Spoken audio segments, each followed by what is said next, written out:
Hey there, everybody. PTPOP here with all four lobes of my brain, sautéing in Beatles music. Tonight, I'm going to critique the new music video by the Beatles for the new song Now and Then. Stay tuned. Would you like fries with that? Would you like fries with that? The new Beatles video is pretty much this.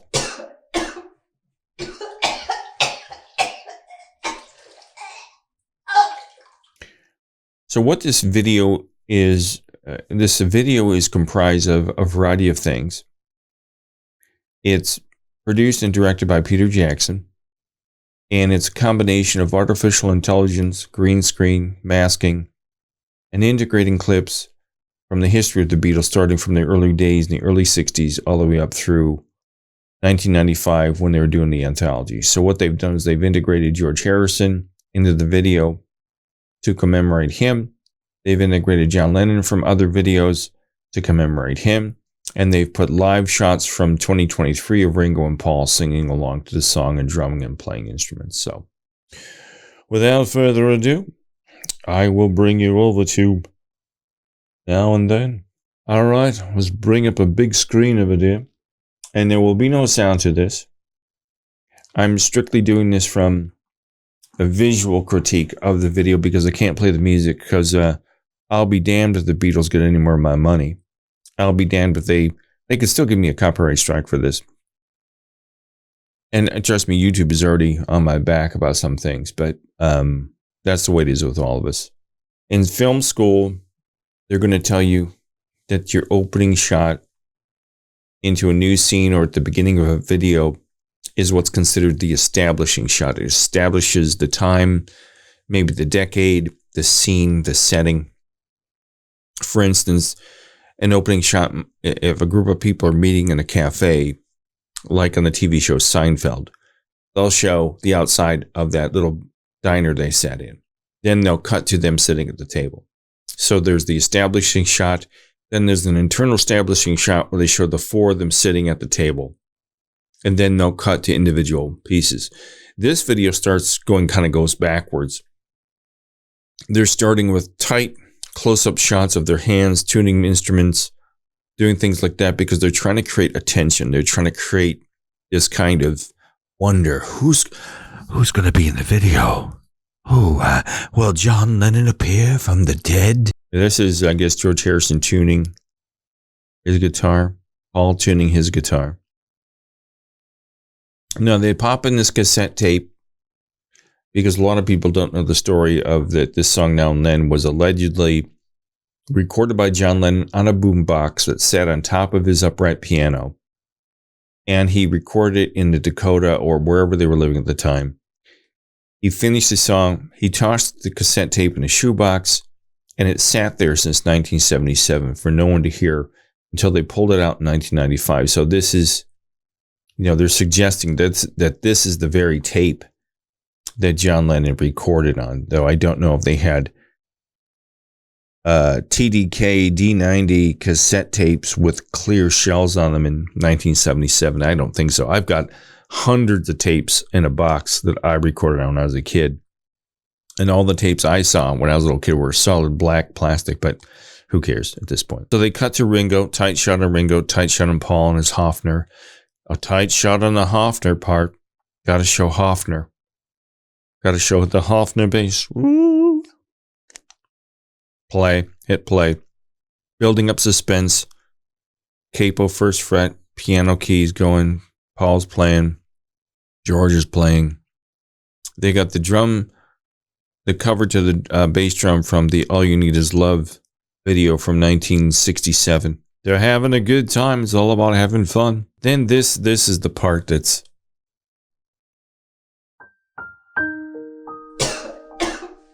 This is AI generated vision of John Lennon looking wistfully out over the ocean and the mountains as the sun sets. Crossfade to the four Beatles in 1962 dressed in 1920s bathing garb with ragtime hats on their chest or whatever those are, straw hats. Oh my God. What schmaltz is this?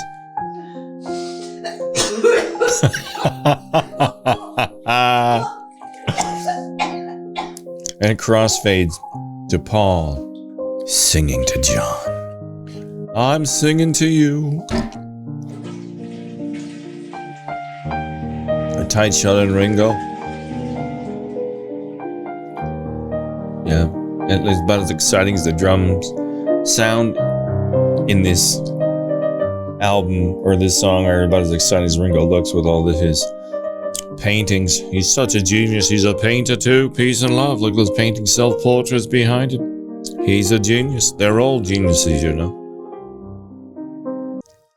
Now this right here, I think is green screen.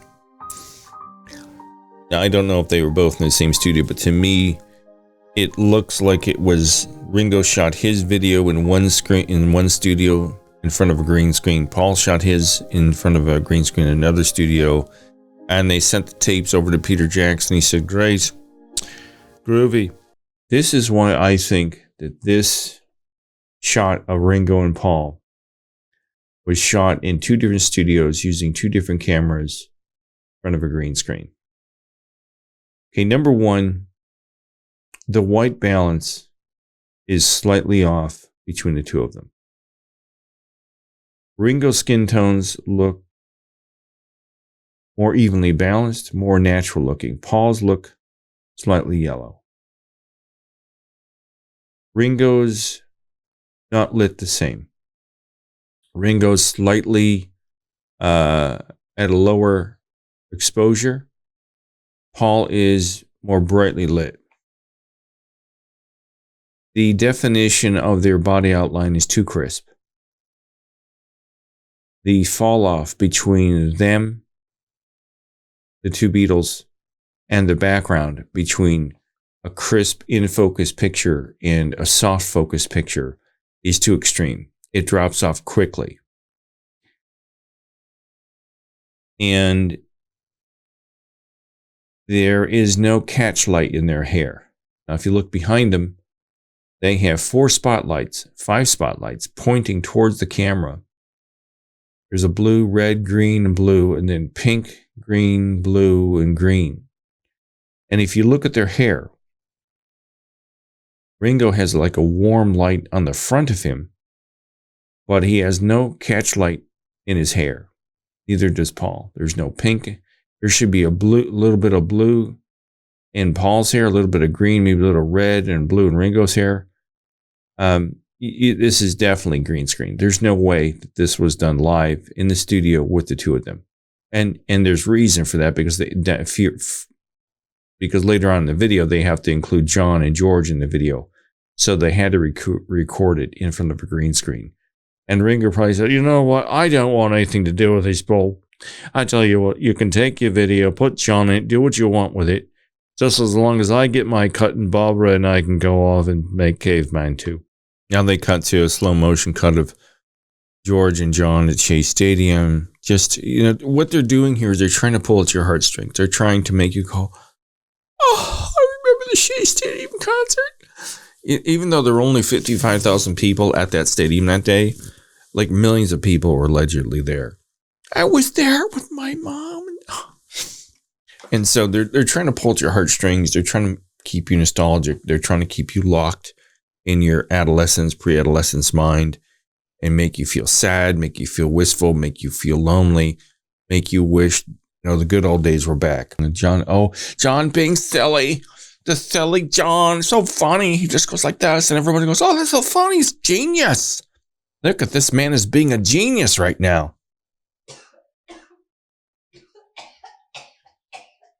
And then they've got, this is the part with John Lennon that they took this from the Hello Goodbye pantomime version of the music video from Hello Goodbye from 1967. Here's outtakes from it that I found on YouTube. And it's the same here. I'll take my bald head out of this. This is the same video. John being the goofy genius that he was.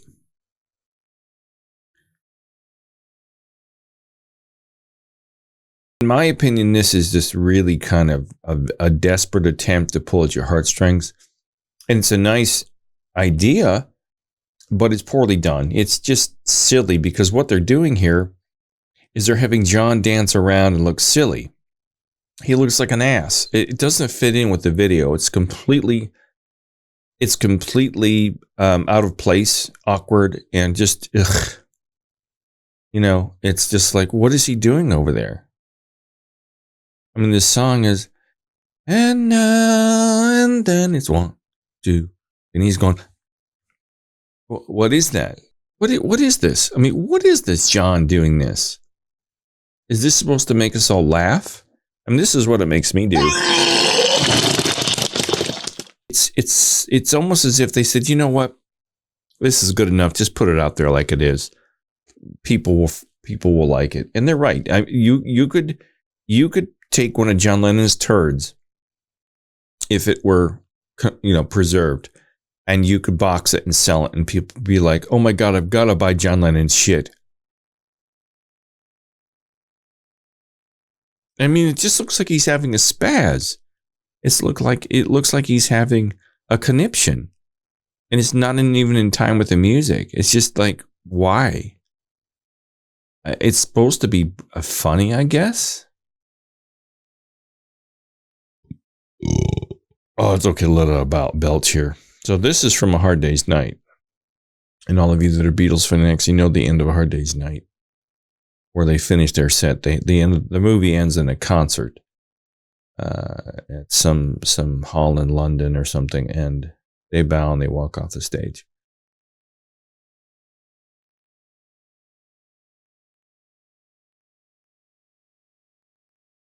And what they did here is they faded. They created 2 layers. They isolated the Beatles marquee in the back here. They put it on one layer. They put the Beatles, they isolated the 4 Beatles and faded them out.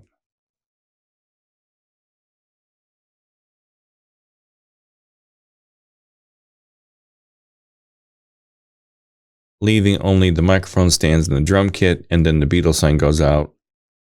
And that's all done in post. You know, I don't know. It just seems like this seems to be extremely forced. This whole thing seems to be forced.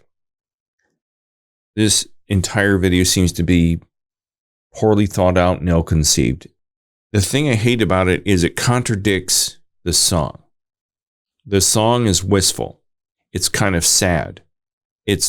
I think it's melancholy, kind of like bittersweet song. I kind of think of you every now and then. Hey, John, do you think about me much? Well, every now and then, Yeah, you cross your mind every now and then. Now leave me alone and go make your silly love songs. They're forcing their hand. They're trying desperately to be clever. They failed. The video fails because they're trying too hard to be clever. They're trying too hard to fit too many themes into it. It's visually nauseating, and it juxtaposes the song. And when I say it juxtaposes the song has one tone, but the video has a completely different tone, and they run perpendicular to each other. They run into each other. They create a visual mess. It's just hard to watch. And I'm blown away by, I think they had too many hands in this. I don't know how else you come to this final conclusion. Yep, this is it. Let's put this out there. And it's just visually disturbing. And it's ill-conceived, it's poorly thought out, and they're desperately trying to appeal to the nostalgia involved with the Beatles, and I think they missed. For me, they missed. I mean, I saw this, and I've seen videos done by people, just regular people like me, for free as a bird, that are far superior to anything that the professional studios put out. So, in conclusion, I think this video is a desperate attempt to push the agenda of artificial intelligence. It's a desperate attempt to pull at your heartstrings to sell records. It's a money grab. And they were trying to include a lot of different eras of the Beatlemania era a lot of different, 62 to 63, 63 to 66, 66 to 68, 68 to 70. Try to pull that in, to pull at everybody, to try to get everybody of all ages to grab them in. And I think pop culture in and of itself is meant to keep you immature, to keep you stuck and frozen in another era. So you're not aware of current events. But I think this is a desperate attempt to pull at your heartstrings to sell more records and to try to perpetuate the Beatles and maybe to introduce them to new fans again. I believe this video is poorly thought out, ill-conceived, and forced. They're forcing too many ideas. There's too much going on. The music juxtaposes the visual element of it. And it's just an amateurish, and again, like the song, it's kind of nauseating. I saw it and I was like, ugh. But that's my analysis of Now and Then. Hit the up button if you like it, or hit the thumbs up. Peace and love. Alvida Zane, baby. Have a good day. And just remember, you think of Now and Then, think of